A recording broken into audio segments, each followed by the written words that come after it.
यंदा 3 ऑक्टोबर 2024 पासून नवरात्रीला सुरुवात होत आहे.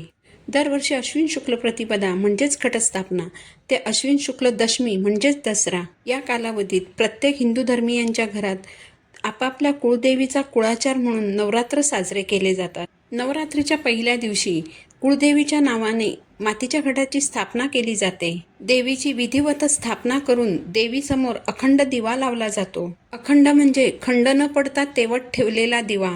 गडद अंधारात एक लहानसा दिवा सुद्धा प्रकाश पसरवतो. त्याचप्रमाणे आई भवानी सुद्धा भाविकांच्या आयुष्यातील अंधार अडचणी दूर करते, म्हणून नवरात्रात अखंड दिवा लावला जातो. आज या व्हिडिओमध्ये मी तुम्हाला अखंड दिवा कसा लावावा, कधी लावावा, किती लांबीची वात असावी, दिव्यात तेल घालावं की तुपाचा दिवा लावावा, दिव्याची वात कोणत्या दिशेकडे असावी, दिवा विझू न देता काजळी कशी काढावी, दिवा अचानक शांत झाला तर काय करावं, याबाबतची सर्व माहिती मी तुम्हाला आज सांगणार आहे. आज मी तुम्हाला अखंड दिवा लावण्याचे सर्व नियम सांगणार आहे. यासाठी व्हिडिओ शेवटपर्यंत पहा. चॅनलवर नवीन असाल तर चॅनलला सबस्क्राईब करा. चला तर मग व्हिडिओला सुरुवात करूया. तसं तर रोजच आपण देवासमोर दिवा लावतो. दिवा लावल्यानंतरच आपण देवपूजेला सुरुवात करतो. हा दिवा साधारण 3 ते 4 तास तेवत राहील याची आपण काळजी घेतो. परंतु नवरात्रीच्या या उत्सवामध्ये आपल्याला कुळदेवीच्या नावाने 9 दिवसांसाठी अखंड दिवा लावायचा आहे. त्यामुळे नवरात्रीत लावण्यासाठी थोडा मोठा आणि खोलगट असेल असा दिवा निवडावा. दिवा थोडा खोलगट असेल तर आपल्याला सतत तेल टाकत राहावं लागत नाही. काही ठिकाणी नवरात्रीसाठी दगडाचा दिवा वापरण्याची प्रथा आहे. जर तुमच्याकडे असा दगडाचा दिवा असेल तर अतिशय उत्तम. पण जर असा दगडाचा दिवा नसेल तर तुम्ही इतर कोणत्याही धातूचा दिवा वापरू शकता. तुम्ही पितळेचा किंवा चांदीचा दिवाही वापरू शकता. तुम्ही मातीचा मोठा दिवा देखील वापरू शकता. पण मातीचा दिवा वापरताना एक गोष्ट लक्षात ठेवावी लागते. म्हणजे माझा स्वतःचा अनुभव आहे की मातीचा दिवा सुरुवातीला खूप छान पेटत राहतो, पण जसा जसा दिवा तापत जातो तसं तसं दिव्यातील तेल भरभर कमी होऊ लागतं. दिव्याची ज्योत इतकी मोठी पेटते की दिव्यातील तेल पटकन कमी होऊन जातं आणि वात संपूर्ण पेटून जळून जाते. त्यामुळे मातीचा दिवा लावताना ही काळजी अवश्य घ्या. मी हा पितळेचा दिवा वापरते. या दिव्याला काचेचं झाकण असल्यामुळे वाऱ्याची भीती राहत नाही. आता आपण हे पाहूया की दिव्यामध्ये घालण्यासाठी वात कशाची बनवायची.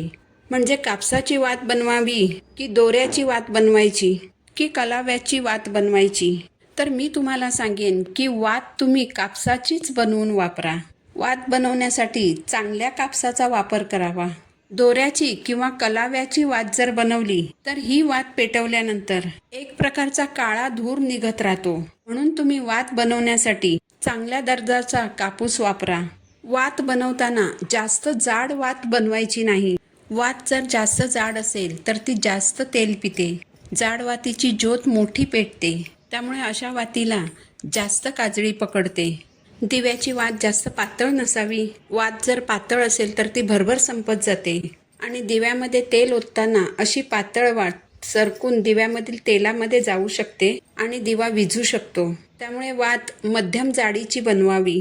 दिव्यामध्ये दुहेरी वात घालायची आहे. दुहेरी वात बनवताना बरेच जण काय करतात की एकच मोठी वात बनवतात आणि या वातीचं पुढचं आणि मागचं टोक एकत्र करतात आणि दुहेरी वात म्हणून लावतात. परंतु अशी वात ही एकेरी वात मानली जाते. त्यामुळे साधारण वीतभर लांबीच्या 2 वाती बनवायच्या आणि या 2 वातींची एक वात बनवून ती दिव्यामध्ये घालायची. वात थोडीशी जास्त लांबीचीच बनवावी, कारण 9 दिवसानंतर वात शिल्लक राहिली तरी चालेल. परंतु आपली वात मध्येच संपली आणि आपल्याला जर दुसरी वात पेटवावी लागली तर आपल्या मनात नाना शंका कुशंका घर करतात. त्यामुळे थोडीशी जास्त लांबीची वातच घ्यावी, जेणेकरून वात मध्येच संपणार नाही. आता आपण हे पाहूया की दिव्यामध्ये तेल घालायचं की तुपाचा दिवा लावायचा. तुम्ही तेल किंवा तूप या दोन्हींपैकी एक वापरू शकता. एकतर तुम्ही तेलाचा दिवा लावू शकता किंवा तुपाचा दिवा लावू शकता. तेल आणि तूप एकत्र करून दिव्यामध्ये घालायचं नाही. मी तुम्हाला दिव्यासाठी तेल वापरण्याचा सल्ला देईन.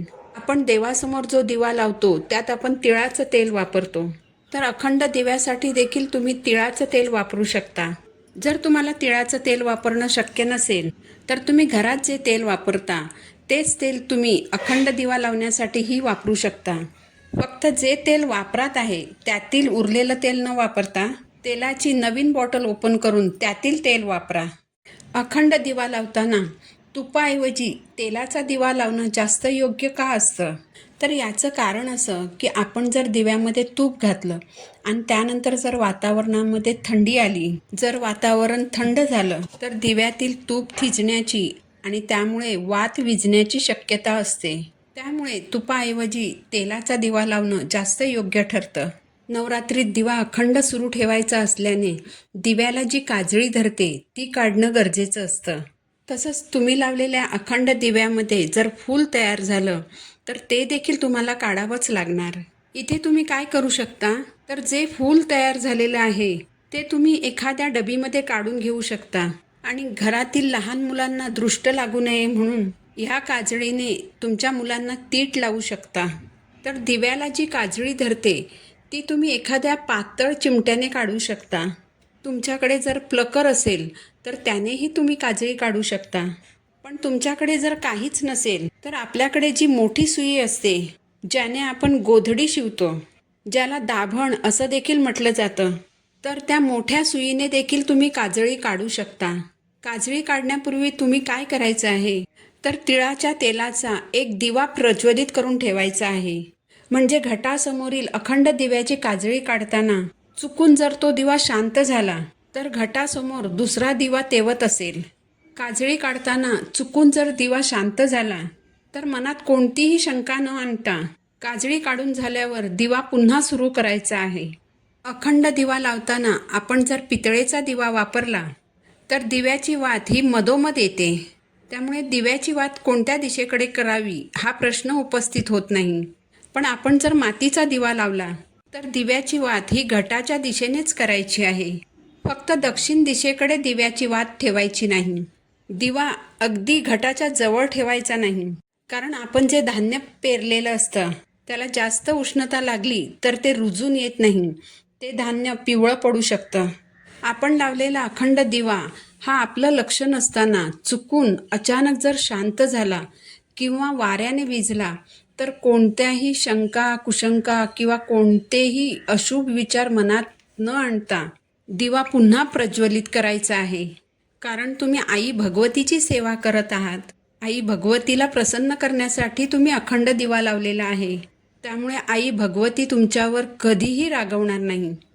पण दिवा अचानक शांत झाल्यामुळे जर तुम्हाला अस्वस्थ वाटत राहिलं तर आई भगवतीची क्षमा मागा आणि दिवा पुन्हा सुरू करा. दिवा मध्येच विझू नये आणि अखंडपणे दिवा तेवत राहावा यासाठी दिव्यातील तेलामध्ये तुम्ही भीमसेनी कापराची एक वडी टाकू शकता. जेव्हा जेव्हा तुम्ही दिव्यामध्ये नव्याने तेल ओताल तेव्हा भीमसेनी कापराची एक छोटीशी वडी त्यात टाका, जेणेकरून दिव्याला ऑक्सिजन मिळत राहील आणि दिवा अखंडपणे तेवत राहील. रोज जेव्हा आपण देवासमोर दिवा लावतो तेव्हा त्याला आसन देतो. देवपूजेचा हा नियमच आहे की कोणताही दिवा असो, कोणत्याही पूजेच्या निमित्ताने लावायचा दिवा असो, तो दिवा जमिनीवर ठेवायचा नसतो, त्याला आसन द्यावं लागतं. दिव्याला तुम्ही फुलांचं आसन देऊ शकता, तांदळाचं आसन देऊ शकता किंवा एखादी प्लेट घेऊन त्यावर तो दिवा ठेवू शकता किंवा असे छोटे छोटे पाट बाजारात विकत मिळतात, त्यावरही तुम्ही हा दिवा ठेवू शकता. नवरात्रीत जो अखंड दिवा लावला जातो त्याला अष्टदल कमळाचं आसन दिलं जातं. हे अष्टदल कमळ तुम्ही तांदळाने काढू शकता, रांगोळीने काढू शकता, हळद कुंकू एकत्र करून त्यानेही तुम्ही अष्टदल कमळ काढू शकता किंवा नुसत्या कुंकवाने देखील तुम्ही अष्टदल कमळ काढू शकता. अष्टदल कमळ काढून झाल्यावर त्यावर हळद कुंकू वाहायचं, अक्षता अर्पण करायच्या, त्यानंतरच त्यावर दिवा ठेवायचा. दिव्याला हळद कुंकू वाहायचं, फूल अर्पण करायचं आणि दिव्याचीही पूजा करून घ्यायची. अखंड दिवा लावताना आपल्याला एक मंत्र म्हणायचा आहे. मंत्र असा आहे, दीपज्योती परब्रह्म दीपज्योती जनार्दनः दीपोहर्तु मे पापम संध्यादीपम नमोस्तुते. अखंड दिवा देवीसमोर स्थापित करताना आपल्याला श्री गणेशाची, माता दुर्गेची आणि भगवान शंकरांची प्रार्थना करायची आहे. घरातील सर्व व्यक्तींनी दिव्यासमोर बसून शुभं करोती म्हणावी. नवरात्रीमध्ये अखंड दिवा लावल्याने आपल्या घरात अष्टलक्ष्मी नांदते. अष्टलक्ष्मी म्हणजे काय, तर धन, धान्य, सुख, समृद्धी, आयु, आरोग्य, संपत्ती, भरभराट हे आपल्या घरात नांदतं. नवरात्रीच्या या 10 दिवसांच्या कालावधीमध्ये अखंड दिवा आपल्याला हलवायचा नसतो. त्यामुळे आपण दुसरा दिवा घेऊन देवीची रोज आरती करायची आहे. दिव्याची प्रार्थना म्हणायची आहे. नवरात्रीमध्ये अखंड दिवा लावल्याने आपल्या घरामध्ये सुखसमृद्धी येते. आपल्या मनाला शांती लाभते.